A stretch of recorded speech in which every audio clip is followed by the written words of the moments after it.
अब आर्मी को सैलरी पे रखा, ट्रेंड आर्मी रखा। एक और चीज, उसने 2 सिस्टम और बनाए। अक्सर क्या हुआ था कि घोड़ों की पहचान नहीं हो पाती थी। जब युद्ध होता था, वॉर होता था, तो मेरा घोड़ा है या तुम्हारा है या कौन है नहीं पता चल पाता था। तो इसलिए पहली चीज, और सैनिक किसके हैं ये भी नहीं पता चल पाता था। तो इसलिए पहली चीज उसने जो सिस्टम लगाया वो था हुलिया सिस्टम। हुलिया सिस्टम क्या था? यूनिफॉर्म। हुलिया मतलब जैसे हम लोग कहते हैं ना कि हुलिया क्या बनाए हुए हो, तो हुलिया सिस्टम के मतलब क्या हुआ? यूनिफॉर्म। पहला ऐसा जो है आपके शासक था, रूलर था, जिसने आर्मी को एक यूनिफॉर्म पहना दिया, और यूनिफॉर्म पहना करके आर्मी को जो है आपके वो लड़वाता था, जिससे ये पता रहे कि हाँ हमारे आदमी कौन से हैं और हमारा दुश्मन कौन है, तो अलग से दिखाई पड़े। तो इसलिए उसने यूनिफॉर्म का इस्तेमाल किया, इसको हुलिया सिस्टम कहा गया। और अपने घोड़ों को पहचानने के लिए जो है आपके स्टैम्प लगवाता था, दाग सिस्टम इसको कहा गया। तो गरम करके स्टैम्प जो है अगर लगा दीजिए तो वो आपके एक तरह से खाल पर बन जाता है, तो इसलिए उनकी खाल पर जो है दाग सिस्टम इसको कहा जाता था। दाग जो है आपके एक तरह से सील होती थी और उस सील को दाग से दगा दिया जाता था, तो उसको गर्म करके, जिससे क्या होता था कि दूर से पहचान में आता था कि घोड़ा कौन सा है या किसका घोड़ा है। तो घोड़ा इधर उधर नहीं होता था, सारे घोड़े एक साथ हुआ करते थे। तो हुलिया सिस्टम जो यूनिफॉर्म था आर्मी का वो उसने शुरू कराया, और प्लस जो है आपके दाग सिस्टम भी जो है आपके एक तरह से उन्होंने कराया।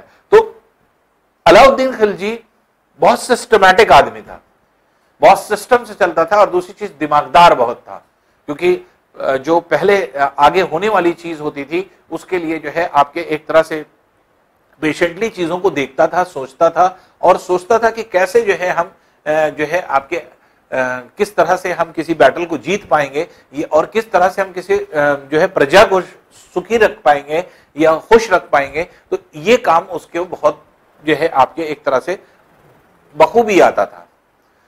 जो मॉन्यूमेंट्स बनवाने की बात है, तो मॉन्यूमेंट्स में बहुत ज्यादा जो है अगर देखा जाए तो मॉन्यूमेंट्स में जैसे एक तो उसने हौस खास बनवाया था। हौस खास बहुत ज्यादा इंपॉर्टेंट, तो दिल्ली के क्षेत्र में आपकी बहुत सारी चीजें बनाई हैं, जैसे अलाई दरवाजा बनाया था, अलाई दरवाजा था, अलाई मीनार थी, और एक चोर मीनार थी। तो ये सब जो है आपके ये सब अलाउद्दीन खिलजी ने बनाई थी। तो अलाई दरवाजा, अलाई मीनार, चोर मीनार और आपके हौस खास। हौस खास बहुत पूछा जाता है एग्जाम में, हौस खास किसने बनवाया? तो हौस खास बनवाया था। और जयमत खाना, जयमत खाना क्या होता है? जयमत खाना जो है आपके एक तरह से बनाया था, ये मॉस्क का नाम था, एक मस्जिद का नाम था। तो जयमत खाना के नाम से जो है आपके एक मस्जिद बनाई। तो ये जो है आपके एक तरह से इनका जो है प्रमुख रूप से काम था। और ये अलाउद्दीन खिलजी बहुत सिस्टमैटिक वे से आपके चलने वाला जो है व्यक्ति था, जो कि जो है आपके 20 साल इसने हुकूमत करी, और 20 साल हुकूमत करने पर जो है आपके लगभग इंडिया के मोस्ट ऑफ द पोर्शन में जो है आपके अपने जो है अंपायर को इसने फैला दिया। तो दिल्ली सल्तनत जो था वो सिर्फ दिल्ली तक सीमित नहीं था, बल्कि नॉर्दर्न इंडिया में बहुत जो है आपके बहुत बड़ा रीजन इसने ऑक्यूपाई कर लिया था। इवन ईस्टर्न जो है आपके एक तरह से ये कहा जाए कि ईस्टर्न जो है पोर्शन को टच करने लगा था, ईस्टर्न जो है आपके भारत को, इंडिया को टच करने लगा था। तो ये जो आपके एक तरह से एक्सपेंशन था, ये बहुत बड़ा एक्सपेंशन था इसका। अब देखिए, कहा जाता है कि अलाउद्दीन खिलजी की नजर एक जो है आपके नौजवान पर पड़ी, और वो नौजवान जो था उस पर जब पड़ी तो उसके पास टैलेंट बहुत था उस लड़के के पास, और वो लड़का जो है बहुत हुनरमंद था, जो है आपके घुड़सवारी भी बहुत अच्छी करता था, आपके लड़ाई भी बहुत अच्छी करता था। तो हर एक चीज जो है आपके एक तरह से बहुत बेहतर तरीके से करता था। और क्योंकि हर एक चीज बहुत बेहतर तरीके से करता था, इसलिए ऐसी कंडीशन में ये देखा गया कि वो जो है आपके किस तरह से जो है आपके ये कहा जाए कि किस तरह से वो फाइट कर रहा है, या किस तरह से जो है आपके एक तरह से बैटलफील्ड पे लड़ेगा, इमेजिन किया अलाउद्दीन खिलजी ने। तो उसको बहुत अच्छा लगा कि हाँ वो एक साधारण सा जो है व्यक्ति था। वो क्या था? वो एक जो है आपके गुलाम था, बिकने वाला गुलाम। उसका नाम क्या था? उसका नाम था मलिक मनी। मलिक मनी के नाम से वो आदमी था। उसको क्या किया, जब अलाउद्दीन खिलजी को वो पसंद आ गया तो 1000 दीनार दे करके, उस टाइम दीनार चलता था, 1000 दीनार दे करके उस जो है आपके उस मलिक मनी को, और मलिक मनी को जब खरीद लिया तो मलिक मनी जो है आपके खरीदे जाने के बाद, अब क्योंकि किसके हो गए? अलाउद्दीन खिलजी के। अब अलाउद्दीन खिलजी के वो क्या हो गए? जो है आपके स्लेव हो गए, इसका मतलब जो है उनके गुलाम हो गए। तो अब जो है आपके ये गुलाम हो गए इनके। अब मलिक का जो आपके एक तरह से मणि थे, सबसे पहले उनका नाम बदल दिया गया। अलाउद्दीन खिलजी ने उनको एक खिताब दिया और उन्होंने काफूर का जो है आपके खिताब दिया, और उन्होंने कहा कि तुम्हारा नाम मलिक मणि नहीं बल्कि मलिक काफूर रहेगा। तो खैर उनको मलिक काफूर के नाम से जाना गया। और जब उनकी जो है आपके एक तरह से ये कहा जाए कि मलिक मणि जो है मलिक काफूर बन गए। अब मलिक काफूर जो है आपके बहुत ही जो है हुनरमंद थे, सारी चीजें दिखाई पड़ रही थी। आगे चल के अलाउद्दीन खिलजी उनसे इतना खुश हुए कि उनको एक खिताब दे डाला। उस खिताब को क्या कहा जाता है? उस खिताब को कहा जाता है नायाब। नायाब के मतलब होता है बहुत खूबसूरत, ब्यूटीफुल। तो जैसे नायाब, तो नायाब का खिताब जो है उनको दिया गया। तो जैसे क्वेश्चन जो है आपके खास तौर से कंपटीशन में ये पूछा जाता है, नायाब का खिताब किसको दिया गया? तो नायाब जो है एक तरह से खिताब जो दिया गया वो किसको दिया गया? वो आपके मलिक जो है काफूर को दिया गया। और मलिक काफूर को ही नायाब के साथ साथ 1000 दीनारी भी कहा जाता था। 1000 दीनारी क्यों कहा जाता था? क्योंकि 1000 दीनार में उनको खरीदा था। अच्छा, मलिक काफूर जो था ये बहुत ही जो है आपके हुनरमंद था, लेकिन अब अलाउद्दीन खिलजी को ये नहीं पता था कि हाँ यही जो है आपके एक तरह से इनके खिलाफ भी षड्यंत्र कर सकता है। तो कुछ टाइम के बाद, जैसे कहा जाता है कि 1316 में, 1316 में अलाउद्दीन की तबीयत खराब होती है। और अलाउद्दीन की जब तबीयत खराब होती है तो अलाउद्दीन जो है आपके एक तरह से, जैसे डॉक्टर कहता है ना कि बेड रेस्ट पे चले जाओ, तो बेड रेस्ट पे जैसे आपके चले गए। तो क्या किया मलिक काफूर ने कि अलाउद्दीन खिलजी को नजरबंद कर दिया। नजरबंद के मतलब क्या होता है? नजरबंद के मतलब ये होता है कि आपके एक तरह से किसी को जो है कैद कर लेना अपने घर में ही। तो घर में कैद करने का मतलब अलाउद्दीन खिलजी का जो महल था उस महल के अंदर ही अलाउद्दीन खिलजी को कैद कर लिया। तो ये जो है आपके एक तरह से नजरबंदी कहा जाता है। तो नजरबंद कर लिया किसने? मलिक काफूर ने। तो मलिक काफूर ने इसको जो है नजरबंद किया। और उसके बाद हिस्टोरियंस ऐसा लिखते हैं, ऐसा कहते हैं, अकॉर्डिंग टू हिस्टोरियंस ये कहानी आती है कि उसने क्या किया, उसकी तबीयत खराब थी, दवा के जो है नाम पर देता ही था, दवा के साथ साथ उसने क्या किया, ऐसा स्लो पॉइजन देना शुरू किया कि धीरे धीरे करके वो कभी अलाउद्दीन खिलजी ठीक नहीं हो पाया, उठ नहीं पाया। तो धीरे धीरे उसको ऐसा स्लो पॉइजन दिया कि वो उठ नहीं पाया, और जिसकी वजह से जो है आपके एक तरह से वो हमेशा बिस्तर पर ही रह गया। तो कहा जाता है कि मलिक काफूर जो था ये एक तरह से अलाउद्दीन खिलजी उसको खरीद करके जरूर लाए थे, लेकिन उसके साथ दगाबाजी इसने करी और मलिक काफूर ने क्या किया, इनको स्लो पॉइजन दे करके धीरे धीरे करके आपके खत्म कर दिया। अच्छा, एक चीज और फैक्ट निकलता है कि मलिक काफूर जो है आपके एक तरह से कहा जाए तो एक तो जो है आपके स्लेव था, अलाउद्दीन खिलजी ने उसको खरीदा था 1000 दीनार दे करके, तो एक तरह से गुलाम था वो। लेकिन बहुत कम ही लोग इसको जानते हैं और इसका डिस्क्रिप्शन भी कम जगह मिलता है कि ये सुल्तान भी बना, और सिर्फ 36 दिन के लिए बना, 36 डेज के लिए। तो ये सुल्तान भी बना और जो है आपके एक तरह से सुल्तान के जो है उस पे बैठा, लेकिन बाद में कहा जाता है कि इसको मार दिया गया, इसकी गर्दन कलम करवा दी गई। तो जो है आपके एक तरह से इसलिए जो है आपके एक तरह वो खत्म हो गया। 36 दिन का सुल्तान इसको कहा जाता है। तो 36 दिन का सुल्तान अगर कहा जाए तो वो आपके किसको कहते हैं? मलिक काफूर को कहा जाता है। अलाउद्दीन खिलजी जो आपके थे, तो ये एक तरह से हर क्षेत्र में जो आपके निपुण थे, बहुत ज्यादा जो है आपके टैलेंटेड थे, हर एक चीज जो है अपने सिस्टम को बना करके रखते थे, चाहे वो आर्मी का सिस्टम हो आपको जैसे हमने बताया, या जो स्ट्रक्चर्स थे उनके वो बहुत ही इंपॉर्टेंट थे जो कि उन्होंने बनाए थे। और उसके अलावा बहुत सारी चीज, जैसे मंगोल से के आक्रमण के लिए ढेर सारी तैयारी की थी, जो अभी हम लोग कंपैरेटिव स्टडी करेंगे मोहम्मद बिन तुगलक से।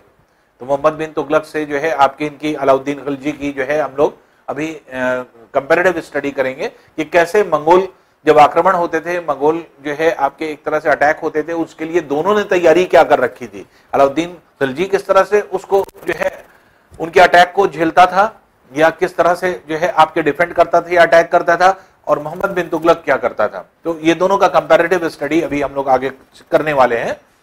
लेकिन उससे पहले जो है ये चीजें जान ले कि इतना बड़ा डिस्क्रिप्शन अलाउद्दीन खिलजी का मिला कैसे।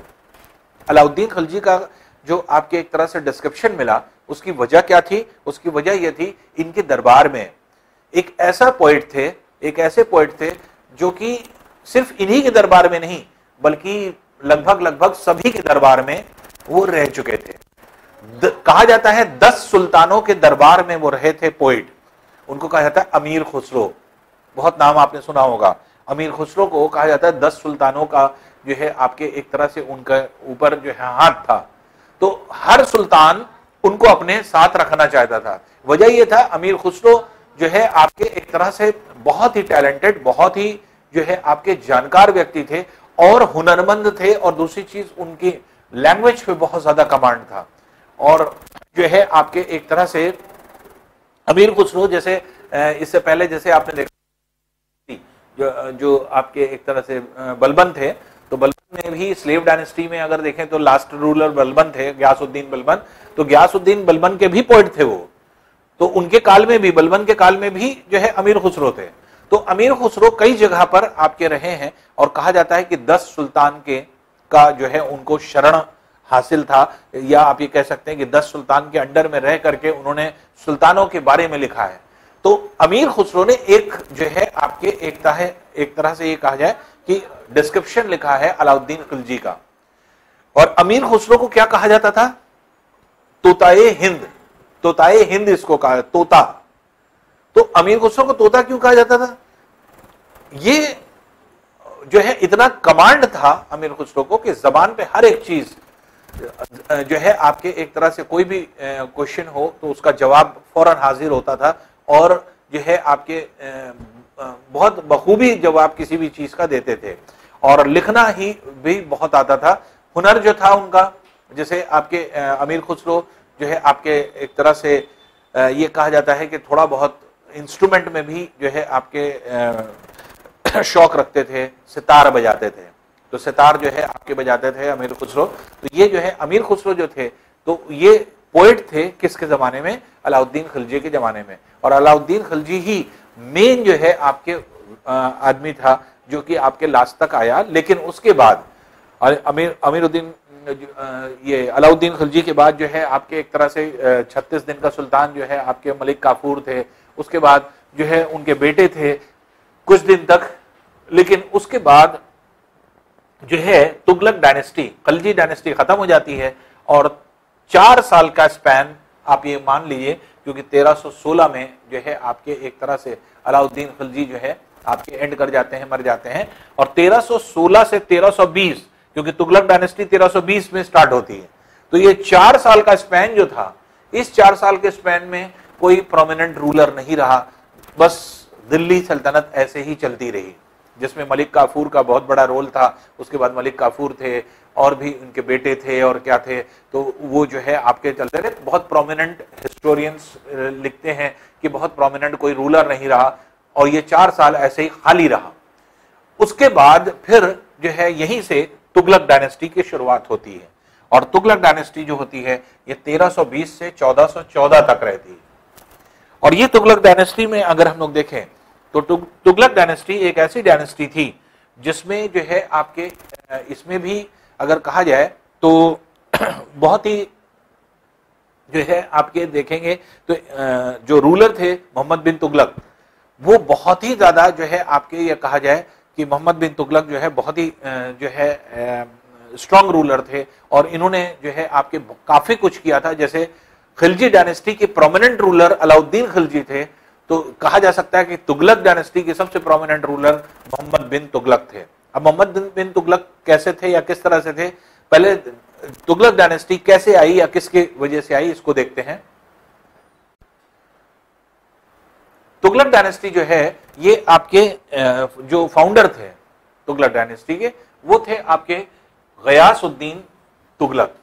गयासुद्दीन तुगलक जो थे इन ये 1320 में जो है आपके एक तरह से आपके गद्दी पे बैठे और इन्होंने रूल करना शुरू किया। और इनको जो है इन्होंने जो है आपके सुल्तान का टाइटल नहीं लिया, इन्होंने किसका टाइटल लिया टाइटल गाजी का।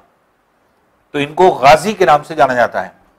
तो ये गाजी इन्होंने क्यों कहा? गाजी जो होता है, गाजी का मतलब क्या होता है? गाजी का मतलब होता है जो अजय जिसको कहा जाता है, जिसको जीता ना जा सके, तो वो जो है गाजी, तो जीता ना जा सके, इस तरह का मतलब था। तो गयासुद्दीन तुगलक जो थे वो कुछ इस तरह के थे कि जिन्होंने अपना खिताब खुद गाजी रखा और गाजी के नाम से जाने गए। और इन्होंने जो है आपके एक तरह से ये कहा जाए कि जब जो है चीजों को संभाला तो इनके साथ सबसे इंपॉर्टेंट चीज ये थी कि लगभग 24 साल इन्होंने 24-25 साल जो है आपके हुकूमत करी। और ये 24-25 साल जो हुकूमत थी, 25 साल कहा जाता है लगभग 20 से लेकर के 24 तक, तो ये 25 साल की जो हुकूमत थी तो उसमें जो है इन्होंने बहुत ज्यादा प्रोमिनेंट काम तो नहीं किया, लेकिन दो बहुत ही इंपॉर्टेंट काम किए। दो इंपॉर्टेंट काम में क्या था? पहला था जो है आपके ये सब क्वेश्चन जो है आपके कंपटीशन में बहुत पूछे जाते हैं। तो अब जैसे पोस्टल सर्विसेज की शुरुआत किसने करी अगर कहा जाए, पोस्टल सर्विसेज मतलब खत वत का आना जाना, जो खत वाला सिस्टम है कि पोस्टमैन है तो आपके घर पहुंचाएगा, यहाँ का खत कहीं और पहुंचाएगा, तो ये जो पोस्टल सिस्टम है, तो पोस्टल सर्विसेज की शुरुआत करने वाले जो पहले जो है आपके शासक था, रूलर था, वो कौन था? गयासुद्दीन तुगलक। इंपॉर्टेंट क्वेश्चन बनता है। तो गयासुद्दीन तुगलक ने अपने जो है टाइम पीरियड में इसको कराया था। दूसरी इंपॉर्टेंट चीज, इन्होंने इरिगेशन सिस्टम को बहुत जो है आपके हाईलाइट किया कि कैसे जो है आपके सिंचाई की जाएगी, इरिगेशन कैसे की जाएगी, या किसी क्षेत्र में अगर क्रॉपिंग हो रही है, एग्रीकल्चर हो रहा है, एग्रीकल्चर से कंसर्निंग इन्होंने जो है काम करना शुरू किया। और इन्होंने जो है कहा कि कैसे कृषि होगी, क्योंकि इन्होंने देखा कि पूरी रियासतों में, पूरे डायनेस्टी में जो है जब सूखा पड़ जाया करता था, बहुत सारे लोग सूखा पड़ जाता था, बारिश नहीं होती थी, पानी की जो है एक तरह से नदियां मौजूद होती थी, लेकिन क्योंकि खेत इतना दूर हुआ करते थे कि वहां तक पानी होता ही नहीं था, तो नदियों के होने के बावजूद भी जो है आपके एक तरह से सिंचाई नहीं हो पाती थी। तो इसलिए ऐसी कंडीशन में क्या किया, तो इन्होंने ये सोचा कि कुछ ना कुछ ऐसी चीज की जाए जिससे कि जो है आपकी खेती अच्छे से हो जाए। तो इरिगेशन सिस्टम में इन्होंने जो है एक तरह से नहर बनवाया। ये पहले ऐसे शासक थे जिन्होंने पहली बार नहर बनवाया। तो नहर बनवाने का अगर कहा जाए कि सबसे बड़ा काम किसने किया, तो वो आपके गयासुद्दीन तुगलक ने किया। तो गयासुद्दीन, तो दो काम इनके बहुत ही प्रोमिनेंट होते हैं, एक पोस्टल सर्विसेज और एक नहर, कनाल। तो कनाल बनाया इन्होंने, कनाल सिस्टम जो है बनाया और नहर बना करके सिंचाई के लिए, इरिगेशन के लिए जो है आपके एक तरह से बहुत सारी चीजें जो है आपके फैलाई, और इनके वजह से आपके इरिगेशन सिस्टम जो है आपके अच्छे से फैला। तो ये जो है गयासुद्दीन तुगलक 25 साल तक अपना जो है हुकूमत करते हैं, और इनकी हुकूमत में नॉर्मल चीजें रहती हैं, कोई बहुत ज्यादा जो है आपके एक तरह से कोई अटैक भी नहीं हुआ और कोई बहुत ज्यादा युद्ध भी नहीं हुआ, वॉर भी नहीं हुआ इनके पीरियड में। और बस ये है कि इस 25 साल में इन्होंने दो प्रोमिनेंट काम किए जो आज हम लोगों को आज भी जिसका हम लोग यूज कर रहे हैं, पोस्टल सर्विसेज का यूज आज हम लोग कर रहे हैं, तो वो देन किसकी है? गयासुद्दीन तुगलक की। और नहर का इस्तेमाल हम लोग कर रहे हैं, वो भी देन किसकी है? गयासुद्दीन तुगलक की। तो गयासुद्दीन तुगलक बहुत सुलझे हुए माने जाता है, और ये जो है आपके रूल कर रहे थे। लेकिन हुआ क्या कि इन्हीं के बेटे,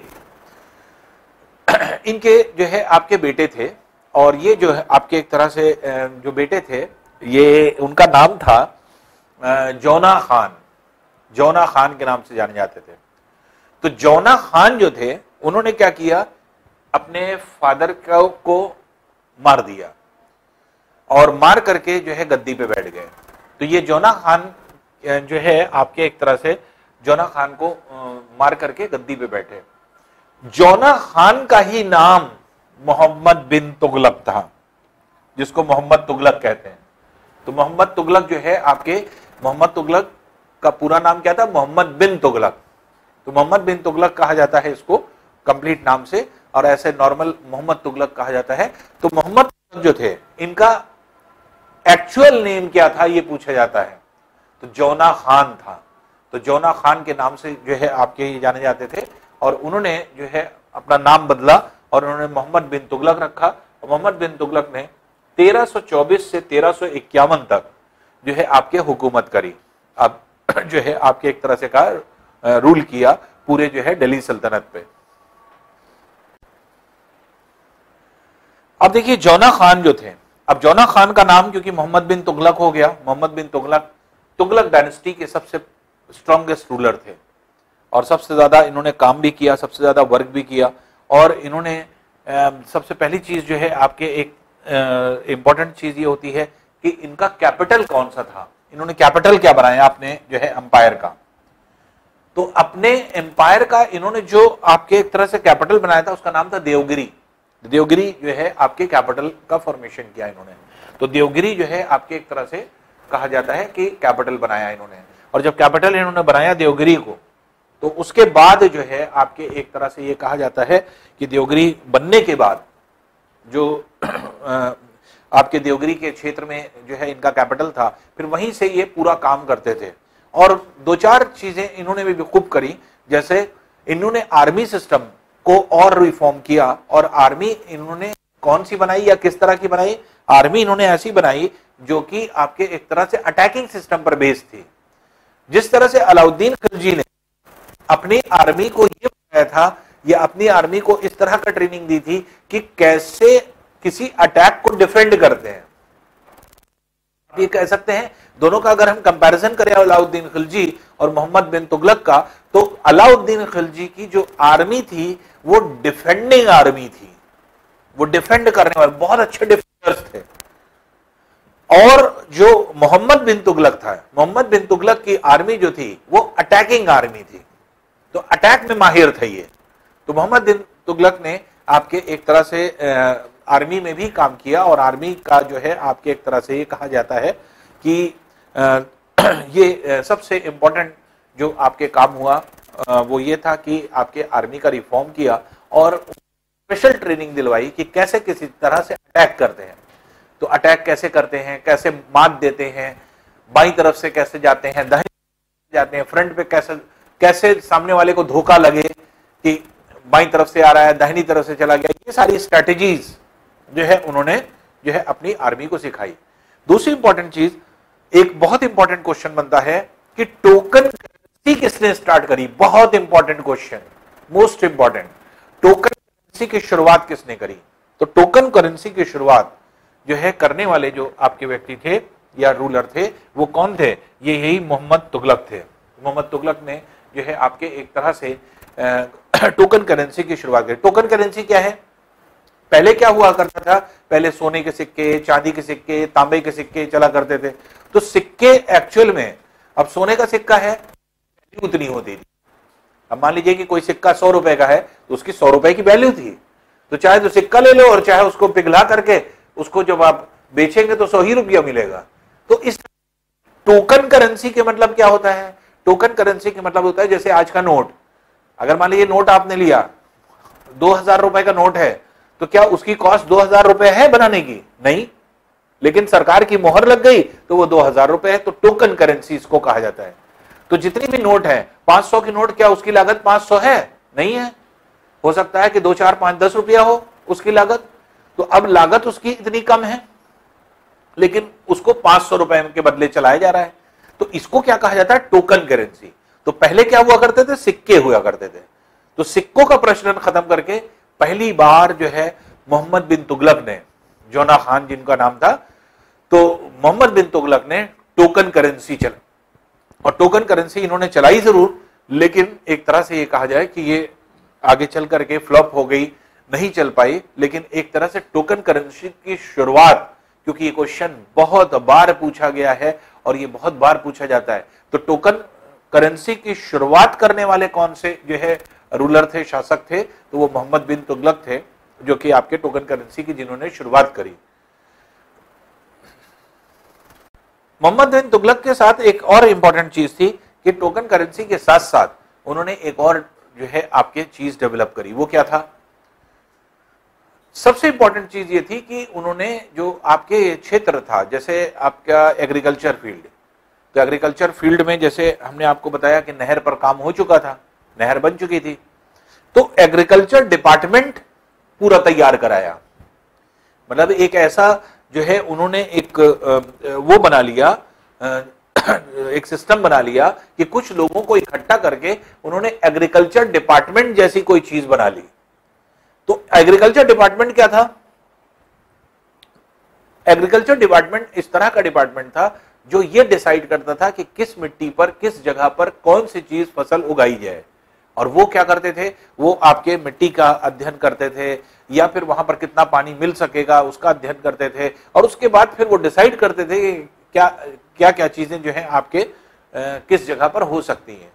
यही टीम इनकी पूरे एम्पायर में आपके लोगों को जो है आपके एग्रीकल्चर फील्ड में जितना काम होता था वही देखते थे। जैसे एग्रीकल्चर टैक्स लेना है तो एग्रीकल्चर टैक्स भी एग्रीकल्चर डिपार्टमेंट ही लेता था ये जा करके। तो इस तरह से एग्रीकल्चर डिपार्टमेंट का जो है आपके एक तरह से नाम था, तो इनका नाम जो था वो भी एक पर्शियन उसमें कहा जाता है था, दीवाने आमिर कोही, दीवाने आमिर कोही के नाम से जाना जाता था डिपार्टमेंट ऑफ एग्रीकल्चर। तो ऐसे नॉर्मली आज हम क्या कहते हैं इंग्लिश में? डिपार्टमेंट ऑफ एग्रीकल्चर, लेकिन उस टाइम डिपार्टमेंट ऑफ एग्रीकल्चर नहीं कहा जाता था, उस टाइम कहा जाता था दीवाने आमिर कोही। तो दीवाने आमिर कोही के नाम से एग्रीकल्चर डिपार्टमेंट पूरा इन्होंने बनवाया। तो इसलिए ये इंपॉर्टेंट है कि एग्रीकल्चर डिपार्टमेंट पे किसने काम किया। अगर प्रश्न पूछा जाता है, क्वेश्चन पूछा जाता है, तो आप डायरेक्टली कह सकते हैं कि ये मोहम्मद बिन तुगलक का काम था, मोहम्मद बिन तुगलक ने ये काम किया। तो इस तरह से अगर हम देखें तो पूरी तुगलक डायनेस्टी में जो मोहम्मद बिन तुगलक थे ये सबसे स्ट्रॉन्गेस्ट रूलर थे। और इनके बाद इनके भाई आप ये कह सकते हैं, तो ये आपके फिरोज शाह तुगलक जो थे ये जो है आपके आते हैं। और उसके बाद उनको फिरोज शाह तुगलक जो कि 1351 से लेकर के 1388 तक जो है आपके एक तरह से रूल करते हैं। तो ये फिरोज शाह तुगलक ने क्या किया? फिरोज शाह तुगलक को अगर हम लोग देखें तो फिरोज शाह तुगलक की भी कुछ अचीवमेंट्स हैं। तो अब ये अचीवमेंट क्या है? तो फिरोज शाह तुगलक भी कुछ इस तरह का काम करते थे कि जैसे जो है आपके कुछ कंस्ट्रक्टिव भी उन्होंने काम किया और कुछ जो है आपके एक तरह से कुछ इंपॉर्टेंट ऐसा काम किया जो दूसरे किसी भी व्यक्ति ने नहीं किया। अशोक चक्र आप देखते हैं, अशोक चक्र देखते हैं, अशोक का इंस्क्रिप्शन किसको कहा जाता है? जैसे मान लीजिए कि आपके खुदाई करके लिखवाते हैं पिलर सिलर्स पे, तो उसको इंस्क्रिप्शन कहा जाता है। तो ये जो है आपके जो होती थी इंस्क्रिप्शन जो हुआ करता था वो कैसे होता था? ये जो है आपके एक तरह से अशोक का इंस्क्रिप्शन कहां पर मौजूद था? नेपाल में। नेपाल का पहले नाम क्या था? लुम्बिनी। क्या कहा जाता था? लुम्बिनी। लुम्बिनी के नाम से मशहूर था। और लुम्बिनी से अशोक इंस्क्रिप्शन लेकर के आने वाले ये पहले रूलर थे। तो अशोक का इंस्क्रिप्शन इंडिया में लाने का पहली बार श्रेय अगर पूछा जाए किसको जाता है तो वो फिरोज शाह तुगलक को जाता है। तो फिरोज शाह तुगलक ने जो है आपके एक तरह से लुम्बिनी से, जो आपके नेपाल का क्षेत्र है, तो लुम्बिनी से जो है आपके अशोक का इंस्क्रिप्शन लाए। वो एक और बहुत ही इंपॉर्टेंट चीज है, वो क्या है? अब इन्होंने एक शहर बसाया। उत्तर प्रदेश में एक शहर है, आपने नाम सुना होगा जौनपुर का, जौनपुर। तो फिरोज शाह तुगलक ने जौनपुर को बसाया। जौनपुर को क्यों? अब उन्होंने नाम क्यों रखा?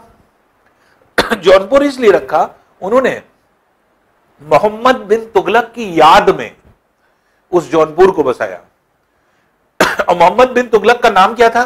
जौना खान।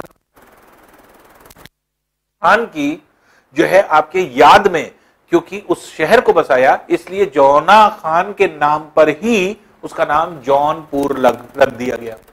तो जौनपुर जो बसाया गया है वो किस द्वारा बसाया गया है? फिरोज शाह तुगलक के द्वारा। तो फिरोज शाह तुगलक ने जो है आपके जौनपुर को बसाया, और जौनपुर को जो है किस नाम से जाना जाता था? सिराजे हिंद। सिराजे हिंद के नाम से जाना जाता था।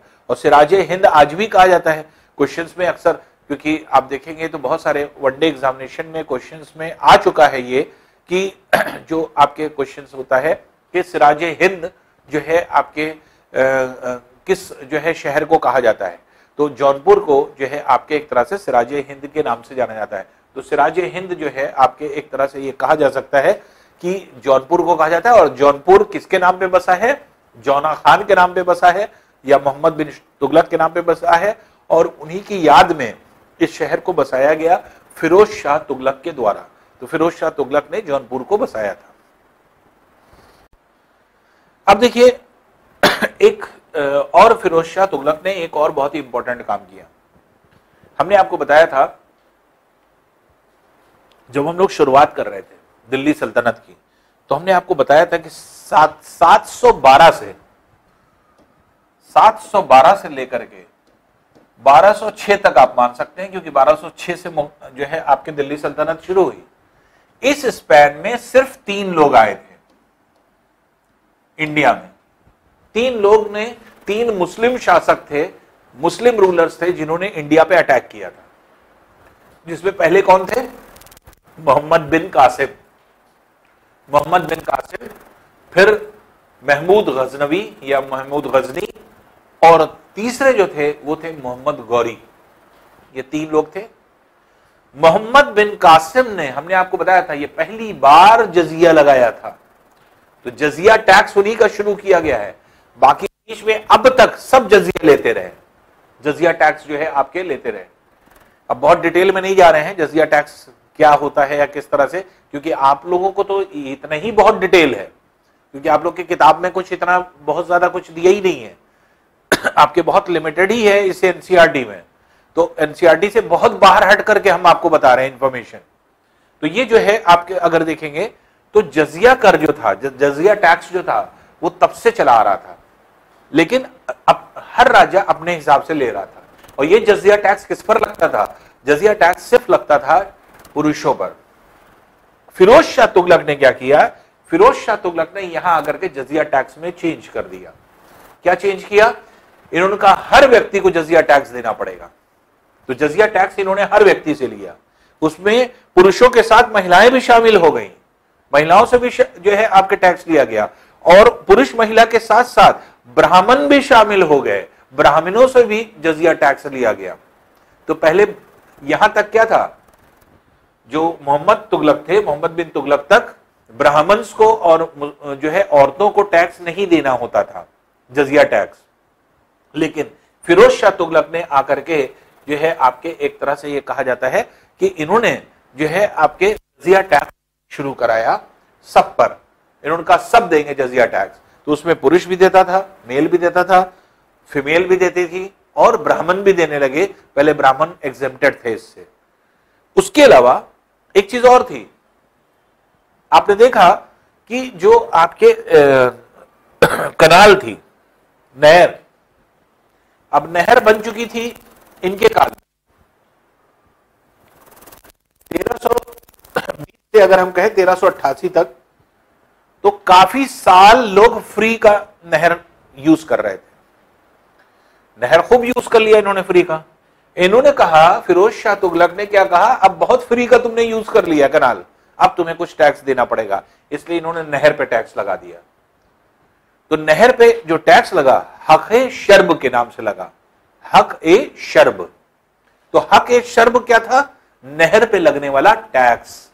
तो नहर पे लगने वाला टैक्स था हक ए शर्ब, जो कि किसने लगाया? फिरोज शाह तुगलक ने। तो फिरोज शाह तुगलक ने जो है आपके एक तरह से जजिया को भी रिफॉर्म किया, चेंज किया, और हक ए शर्ब नामक जो आपके टैक्स था वो इन्होंने लगाया, हक ए शर्ब के नाम से और ये टैक्स जो था वो कनाल पर था, नहरों पर था, कि नहर का पानी अगर आप यूज करें तो आपको टैक्स देना पड़ेगा। तो नहर का जो जो यूज करेगा उन सबको टैक्स देना पड़ेगा। सिस्टम इन्होंने यहां पर बना दिया था। तो इस तरह से अगर देखें तो यहां तक जो है आपके आकर के तुगलक डायनेस्टी खत्म हो जाती है और तुगलक डायनेस्टी का एंड हो जाता है 1414 तक। उसके बाद आपके 1388 तक ये थे। कुछ और भी तुगलक जो है कि कुछ नॉन प्रोमिनेंट रूलर्स रहते हैं, लेकिन सैयद डायनेस्टी के स्टार्ट होने से पहले तो लेकिन एक तरह से ये कहा जाए कि वो बहुत ज्यादा लाइमलाइट में नहीं थे और ना ही जो है आपके बहुत प्रोमिनेंट थे। तो 3 मेन रूलर माने जाते हैं तुगलक डायनेस्टी के, जिन्होंने पूरी डायनेस्टी को चलाया। अब देखिए फिरोज शाह तुगलक जो थे 1388 में जो है उनकी जो है डेथ हो गई और उसके बाद जो है आपके 1414 तक ये एक ऐसा स्पैन है जो पूरा खाली रहा। उसकी वजह ये थी कि यहाँ पर बताया जाता है इसके बाद तुगलक डायनेस्टी के कुछ ऐसे रूलर्स थे जो बहुत प्रोमिनेंट नहीं थे, वो आए, लेकिन जो है उनके द्वारा किया गया जितना भी शासन था, जितना एडमिनिस्ट्रेशन था, वो बहुत पावरफुल नहीं था और ना ही कुछ नई चीज इंट्रोड्यूस हुई। बस किसी तरह से दिल्ली का शासन चलता रहा। 1414 में आकर के सैयद डायनेस्टी जो है आपके फॉर्म हुई और ये 1414 से लेके 1451 तक जो है आपके रही। अब ये 51 तक जो आपके डायनेस्टी थी, इसमें कोई बहुत ज्यादा जो है आपके एक तरह से पावरफुल रूलर्स नहीं थे। बस इसके फाउंडर जो थे, जिन्होंने इसको फाउंड किया, वो थे खिज्र खां। एक क्वेश्चन इससे खाली बनता है बस, तो सैयद डायनेस्टी के फाउंडर कौन थे या सैयद डायनेस्टी को किसने फॉर्म किया था? तो वो खिज्र खां थे। तो खिज्र खां जो है आपके एक तरह से सैयद डायनेस्टी के फाउंडर थे और उन्होंने जो है आपके एक तरह से 1414 से 1421 तक 7 साल जो है अपना जो है रूल किया। इनके जो है आपके लीडरशिप में अगर देखा जाए तो थोड़ा बहुत जो है आपके दिल्ली का जो रीजन था वो आपके उसी तरह से चलता रहा जैसे कि जो है आपके फिरोज शाह तुगलक छोड़ करके गए थे, लेकिन बल्कि उससे भी जो है आपके, क्योंकि इस स्पैन में 1388 से लेकर के 1414 तक जो है आपके और इकोनॉमिकल हालत लोगों की खराब हो गई, सिस्टम सब जो है आपके क्रम्बल कर गया और किसी तरह का कोई सिस्टम वहां बचा नहीं था और जो आपकी गवर्नेंस थी वो बिल्कुल नील हो चुकी थी। तो ये जो है खिज्र खां जब आते हैं तो ये 7 साल रहते हैं, तो एक जो है पोजीशन थोड़ी बहुत आपके इंप्रूव हो पाती है और इकोनॉमिकल हालत ठीक होती है और वहां की इकोनॉमी को ये सही करने की कोशिश करते हैं। वहां पर फिर से जो है खिज्र खां ने जो है इरिगेशन पर जो काम हुआ था तुगलक के जो है आपके टाइम पे, तो जैसे कैनाल्स का जो है आपके एक तरह से डेवलपमेंट किया गया था, तो कैनाल्स के पर उन्होंने और काम किया और जो है उसको एक्सपेंड किया और जो है इरिगेशन वर्क जो है और बढ़ाया। लेकिन कोई स्पेसिफिक ऐसा जो है वर्क नहीं दिखता है इनके पूरे पीरियड में कि जो कि आपके स्पेसिफाई किया जाए कि इन्होंने बहुत अच्छा जो है कोई चीज ऐड कर दी या कोई बहुत अच्छा कर दिया। तो सैयद डायनेस्टी में एक तरह से खिज्र खां के अलावा और कोई नहीं था और लेकिन ये डायनेस्टी उनके बाद 21 से लेकर के 51 तक 30 साल तक खिंचती रही। तो कोई ना कोई रूलर आता रहा, जाता रहा, आता रहा, जाता रहा, लेकिन कोई भी प्रोमिनेंट रूलर नहीं निकला। लेकिन फिर उसी के बाद जो है 1451 में लोधी डायनेस्टी आती है। लोधी डायनेस्टी जो है ये बहलोल लोधी जो है आपके आते हैं और ये जो है आपके कंक्योर करते हैं इसको। बहलोल लोधी कहां के थे? अफगानिस्तान के। इसलिए अगर कहा जाता है कि भारत में पहला अफगानी बादशाह कौन था या अफगानी सुल्तान कौन था, तो वो था बहलोल लोधी।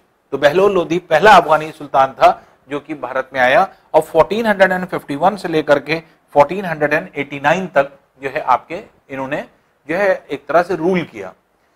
इनके रूल में कोई जो है आपके एक तरह से देखा जाए तो बहलोल लोधी ने, क्योंकि ये फाउंडर थे ये कहा जा सकता है, और 2-3 चीजें हैं, जैसे फाउंडर लोधी डायनेस्टी का कौन था, बहलोल लोधी कहा जाता है। उसके अलावा इन्होंने जो है आपके एक तरह से एक सबसे इंपॉर्टेंट चीज थी, इन्होंने एक सिक्का चलाया और वो सिक्का जो था वो एक तरह से उसमें जो है आपके एक तरह से बहलोली जो है आपके डायनेस्टी को शो करता था वो, तो उसको बहलोली कॉइन कहा गया। तो तो बहलोली कॉइन के नाम से इन्होंने सिक्का जो है अपने काल में चलाया, अपने पीरियड में, रिजीम में चलाया। उसके अलावा बस ये अफगानी, पहले अफगानी थे, रूलर थे, इसलिए जाने जाते हैं, और जो है आपके एक तरह से फाउंडर थे। इनका भी काम बहुत अच्छा जो है आपके रिमार्केबल वर्क नहीं था, और रिमार्केबल वर्क ना होने की वजह से इनकी बहुत ज्यादा जो है लोधी डायनेस्टी में एक तरह से कहा जाए कि इनका वर्क बहुत ज्यादा एफिशिएंट नहीं था। लेकिन उसके बाद जब सिकंदर लोधी आते हैं, तो सिकंदर लोधी जो है आपके लोधी डायनेस्टी के माने जाते हैं कि सबसे जो है आपके प्रोमिनेंट रूलर रहे हैं, और इन्होंने बहुत सारे काम किए। और दो चार काम ऐसे हैं जो कि अभी भी याद किए जाते हैं। जैसे सबसे इंपॉर्टेंट चीज थी कि सिकंदर लोधी ने आगरा की स्थापना करी, स्टैब्लिशमेंट किया। आगरा को जो है आपके एक तरह से स्टैब्लिश किया, ये 1504 में, 1504 में इन्होंने जो स्टैब्लिश किया जो है आपके आगरा को। और आगरा के एस्टैब्लिशमेंट के बाद, आगरा को बनाने के बाद, आगरा इन्होंने ही बनाया, आगरा को बनाने के बाद फिर इन्होंने 2 साल बाद 1506 में उसी आगरा को अपना कैपिटल बना लिया। तो आगरा जो है एक तरह से, आगरा कैपिटल बनाने वाला कौन सा सिकंदर था अगर पूछा जाएगा, कौन सा जो है सुल्तान था, तो वो जो है आप आंसर क्या हो जाएगा, सिकंदर लोधी। तो सिकंदर लोधी जो थे, इन्होंने अपना जो कैपिटल था, तो वो कैपिटल कहां बनाया, आगरा में। तो आगरा शिफ्ट कर दिया, और आगरा की जो है आपकी स्थापना भी इन्होंने की थी।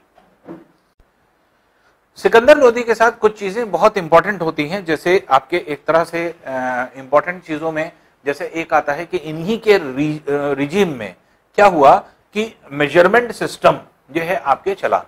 मेजरमेंट सिस्टम इन्होंने जो है आपके एक तरह से इजाद किया था, और कैसे जो है किसी जमीन अमीन का मेजरमेंट करते हैं। तो जो आज हम लोग देखते हैं कि इतने फिट जमीन है या इतने गज जमीन है, तो ये गज जो बनाया, ये किसने बनाया, ये इन्होंने सिकंदर लोधी ने ही बनाया।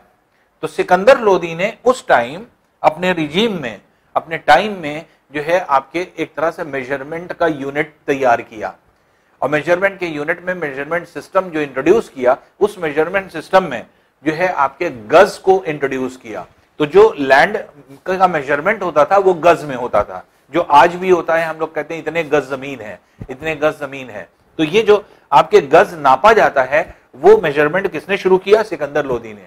और सिकंदर लोधी ने जब ये गज जो है आपके मेजरमेंट लाए, तो मेजरमेंट सिस्टम पूछा जाता है, मेजरमेंट सिस्टम किसके काल से आया, तो सिकंदर लोधी के काल से आया।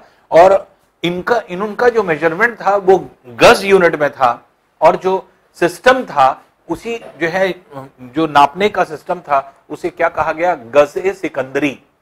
क्या कहा गया, गज ए सिकंदरी। तो इस मेजरमेंट को कहा जाता था गज ए सिकंदरी।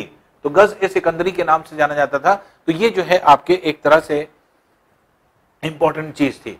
दूसरी इंपॉर्टेंट चीज थी कि जो आपके सिकंदर लोधी थे, सिकंदर लोधी एक पोएट भी थे, मतलब बहुत ही जो है आपके एक तरह से ये कहा जाए कि वो लिखते भी बहुत अच्छा थे। तो सिकंदर लोधी जो है आपके ये कहा जा सकता है कि आपके लिखने वाले जो है आपके अच्छे जो है आपके ये बादशाह थे। और ये कहा जाता है कि इन अपने खाली टाइम में ये बहुत कुछ लिखा करते थे। ये अपने बारे में लिखा करते थे और अपने पूरे एम्पायर के बारे में लिखा करते थे। तो ये एक तरह के छोटे पोएट थे, आप ये कह सकते हैं, छोटी छोटी पोइट्री लिखा करते थे। और पोइट्री जो लिखा करते थे गुलरुखी के नाम से, तो गुलरुखी के नाम से जो है आपके पोइट्री लिखा करते थे। तो ये भी आपके क्वेश्चन पूछा जाता है, गुलरुखी के नाम से कौन पोइट्री लिखता था। तो ये जो है आपके गुलरुखी के नाम से जो है पोइट्री लिखा जाता था। दूसरी इंपॉर्टेंट चीज ये है कि इब्राहिम लोधी, इनके बाद इब्राहिम लोधी आते हैं। और इब्राहिम लोधी जो है आपके एक तरह से लास्ट, आप ये कह सकते हैं कि लोधी रूलर थे, लोधी डायनेस्टी के लास्ट रूलर। और या आप ये सीधे सीधे कह सकते हैं कि दिल्ली सल्तनत के भी लास्ट रूलर थे। तो अगर ये पूछा जाए कि दिल्ली सल्तनत का लास्ट रूलर कौन था, और या फिर कहा जाए लोधी डायनेस्टी का कौन लास्ट रूलर था, तो वो इब्राहिम लोधी थे।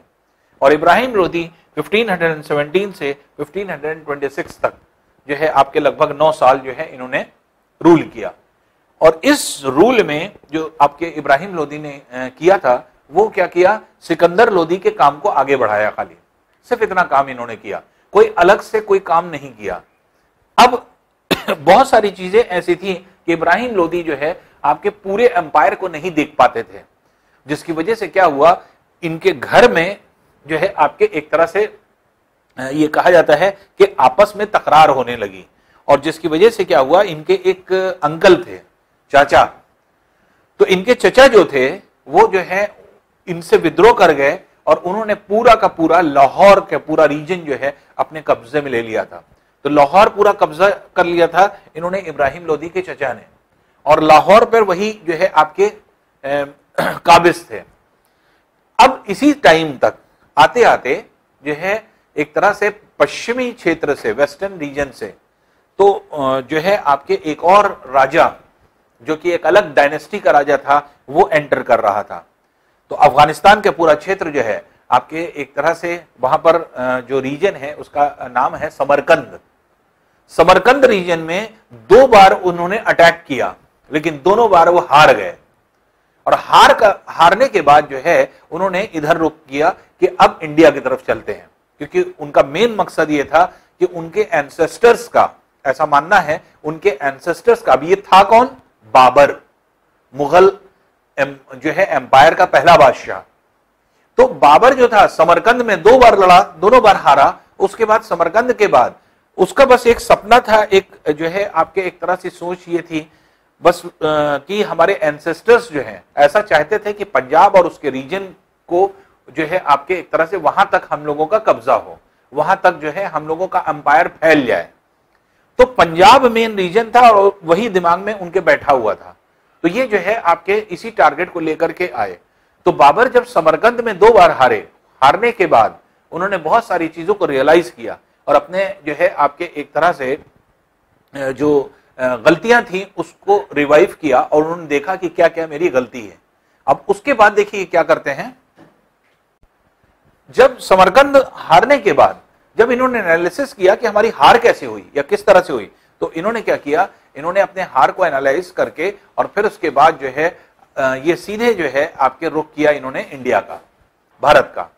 और भारत के पोर्शन का लाहौर क्योंकि इंडिया का ही पार्ट था, तो इंडिया लाहौर में इस टाइम कौन था, इस टाइम था इब्राहिम लोदी के जो है आपके चचा, तो वो पूरा जो है कब्जा किए हुए थे। तो बाबर ने जो है वॉर वेज करी और वॉर जो है आपके की उनसे, वो की आपके एक तरह से 1524 में, तो 1524 में, और फिर उन्होंने पूरे कब्जे में ले लिया किसको, आपके लाहौर को। तो बाबर ने पहले लाहौर को कब्जे में लिया, लाहौर को कब्जे में लेने के बाद फिर ये बढ़े आपके दिल्ली की तरफ, और उन्होंने कहा कि दिल्ली वाला रीजन पूरा जो है इब्राहिम लोदी का, क्योंकि इब्राहिम लोदी तब तक पूरे नॉर्थ इंडिया में जो है आपके शासन कर रहे थे, रूल उनका पूरा जो है नॉर्दर्न इंडिया में था। तो पूरा नॉर्दर्न इंडिया जो है पूरी तरह से इब्राहिम लोदी का था और इब्राहिम लोदी जो है वहां के रूलर थे।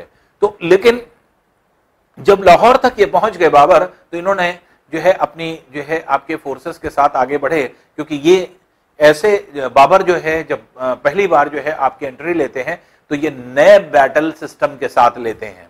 अभी तक का बैटल इस तरह का बैटल जो है आपके नहीं हुआ था, नई टेक्नोलॉजी वाला, जिसमें कि हर एक चीज, चाहे गन पाउडर हो जो यूज किया गया है, चाहे गन यूज की गई हो या तोप यूज की गई हो, तो वहां इवन तोप भी यूज की गई पहली बार। तो इंडिया में पहली बार तोप यूज की गई आपके इस फाइट में। ये कौन सी फाइट थी, बाबर आगे की तरफ चलते हैं और जो है इब्राहिम लोदी को जब पता चलता है तो इब्राहिम लोदी भी आगे की तरफ बढ़ते हैं, और दिल्ली से 95 किलोमीटर दूर, 95 किलोमीटर नॉर्थ में अगर आप चलेंगे तो 95 किलोमीटर 95 किलोमीटर दूर पानीपत एक स्थान है, पानीपत एक प्लेस है। उस पानीपत के प्लेस पर दोनों आर्मी मिलती है, और वहीं पर जो है आपके ये फर्स्ट बैटल ऑफ पानीपत कहलाता है, फर्स्ट बैटल ऑफ पानीपत, जो कि बाबर और इब्राहिम लोदी के बीच में हुआ।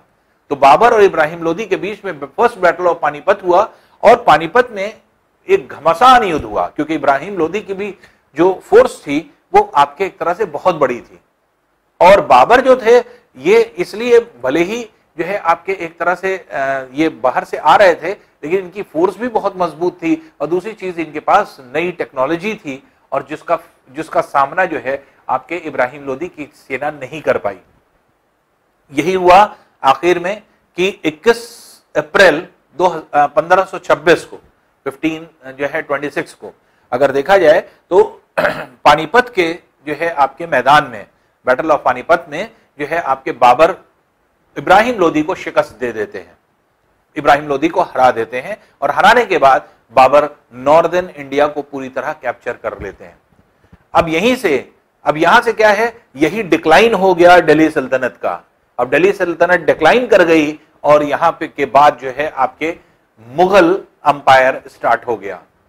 तो मुगल अंपायर की यहीं से स्टार्टिंग हो जाती है और दिल्ली सल्तनत जो है आपके यहीं पे खत्म हो जाती है। अब एक बात आपके जहन में जरूर आ सकती है और वो सबके दिमाग में आती है, वो ये कि अभी तक जितने जो है रूलर्स आ रहे थे उनको हम लोग कहते थे कि दिल्ली सल्तनत के रूलर हैं। जो मुगल आए उनको हमने मुगल क्यों कहा, हमने उनको क्यों नहीं कहा कि दिल्ली सल्तनत के रूलर हैं? वो भी कंटिन्यू होकर के दिल्ली सल्तनत के ही हो जाते। ऐसा तो था नहीं कि जो दिल्ली सल्तनत वाली जो डायनेस्टी है वो सब एक ही डायनेस्टी थी, लेकिन आपने देखा कि दिल्ली सल्तनत में जो 5 डायनेस्टीज हम लोग ने पढ़ा, उन 5 डायनेस्टीज में जो है, चाहे वो स्लेव डायनेस्टी जिसको मामलुक डायनेस्टी भी हम लोग ने कहा, उसके बाद जो है आपके एक तरह से खिलजी डायनेस्टी, फिर जो है आपके तुगलक डायनेस्टी, फिर उसके बाद सैयद डायनेस्टी और लोधी डायनेस्टी, ये सारे डायनेस्टी, 5 डायनेस्टी आपकी हुई। 5 डायनेस्टी को हमने दिल्ली सल्तनत के नाम से जाना। लेकिन अब जब मुगल आ रहे हैं तो मुगल ने जो है 21 अप्रैल 1526 को जब शिकस्त दे दी इब्राहिम लोदी को पानीपत के पहले युद्ध में, battle of Panipat, first war of battle of Panipat में, तो उसके बाद अब यहां से जो है आपके एम्पायर शुरू हो जाता है, किसका? मुगल का। रीजन क्या था? दिल्ली सल्तनत अभी तक क्यों कहा जा रहा था? क्योंकि अभी तक जितने भी डायनेस्टीज थी उनका मेन मकसद था दिल्ली को कैप्चर करना।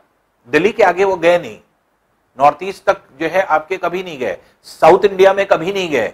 तो इन लोगों का एक्सटेंशन बहुत ज्यादा नहीं था, ये सिर्फ नॉर्दर्न इंडिया को टच करते थे। तो दिल्ली सल्तनत बहुत दूर तक नहीं फैली, सिर्फ जो है आपके बहुत लिमिटेड रीजन में रही। लेकिन जो आपके एक तरह से मुगल आए, तो मुगल दिल्ली के लिए नहीं आए, वो वहीं तक सीमित नहीं। उनका सिर्फ एक मोटिव था कि अपने एम्पायर को बढ़ाना।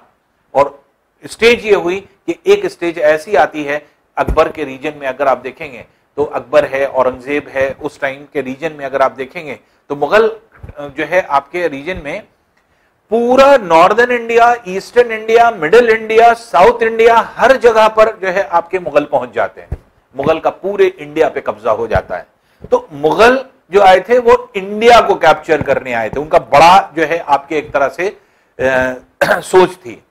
और जो दिल्ली सल्तनत वाली डायनेस्टीज थी, क्योंकि मेनली क्या थी, ये स्लेव डायनेस्टी से शुरू हुई थी, तो छोटी छोटी डायनेस्टी थी। तो ये डायनेस्टी क्या थी, ये दिल्ली को कैप्चर करने के लिए आई थी, इसीलिए इसको दिल्ली सल्तनत कहते हैं और इनको मुगल अंपायर के नाम से जाना जाता है। तो दिल्ली सल्तनत का यहीं पे एंड हो जाता है और मुगल जो है अंपायर की यहीं से शुरुआत होती है। देखिए, अभी तक हम लोग ने जितना दिल्ली सल्तनत पढ़ा, दिल्ली सल्तनत में जितनी भी चीजें अब तक हुई थी, 5 डायनेस्टीज जो दिल्ली सल्तनत की थी, उन 5 डायनेस्टीज को हम लोग ने पढ़ा। और उसके बाद जो है आपके जितने भी आपके डायनेस्टीज में जो जो राजा हुए और इनका क्या प्रोमिनेंट जो है काम था, सारे जितने भी रूलर्स हुए उनके बारे में हम लोग ने देखने की कोशिश करी। तो पहले जैसे मान लीजिए कि स्टार्टिंग में तो तोमर थे, उसके बाद फिर आपके पूरा राजपूत जो है, पूरा तोमर और राजपूत रहते हैं स्टार्टिंग में।